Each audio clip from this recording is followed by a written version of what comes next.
It's just a fact of life that sometimes we don't have the luxury of time to train our horses perfectly to accept something.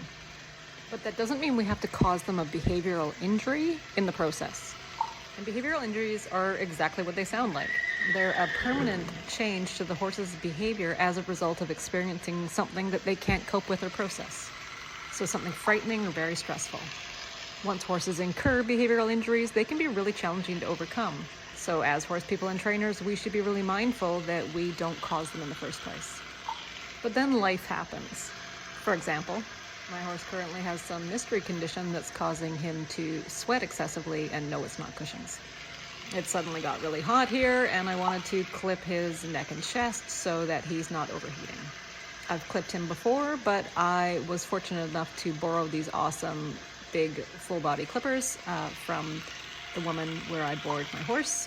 And I didn't want to borrow them from her for an extended period of time so that we could, spend a couple days training this, nor did I have the luxury of time because the weather was against us. So in the first part of this clip, you can see that my horse is a little freaked out by this. If I wasn't using the rope as gentle response prevention, he'd probably be out of there. But he's not so frightened that he's fighting against me. And I'm keeping a very, very close eye on his behavior and his body language here. And I'm just pushing things right kind of to the limit of what I think is appropriate in this situation. And this is because I don't want to cause him a behavioral injury. I don't want to traumatize him, but I also need to get the job done. So I'm rapidly using systematic desensitization and also some treats to help him be comfortable with what I'm doing to him. He doesn't have a choice here. This isn't a situation where I can teach him that he can assent or consent to the procedure.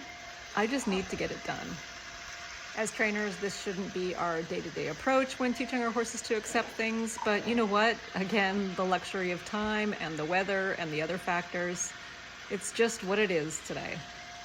So I spent about 10 or 15 minutes working on this with my horse on both sides, introducing him to the clippers, and then I ended up clipping him, as you'll see in this next section.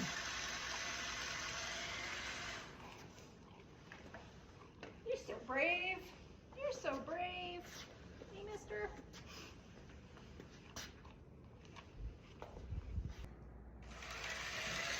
Don't judge me for my clip job here. I am not a good body clipper of horses, so don't hire me for that.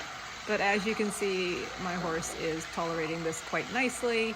He's way more comfortable with it than he was in the beginning. And yeah, this wasn't a long process, but it was just a thoughtfully done process.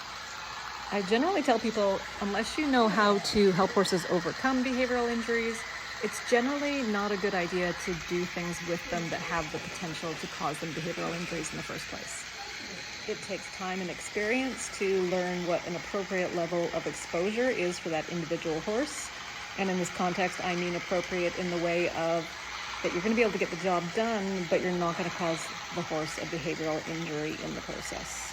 Would I recommend using an approach like this to teach a horse just to accept clippers in the first place if I had more time? Heck no, I would do it a lot more slowly, and I would minimize the amount of anxiety or stress that my horse felt.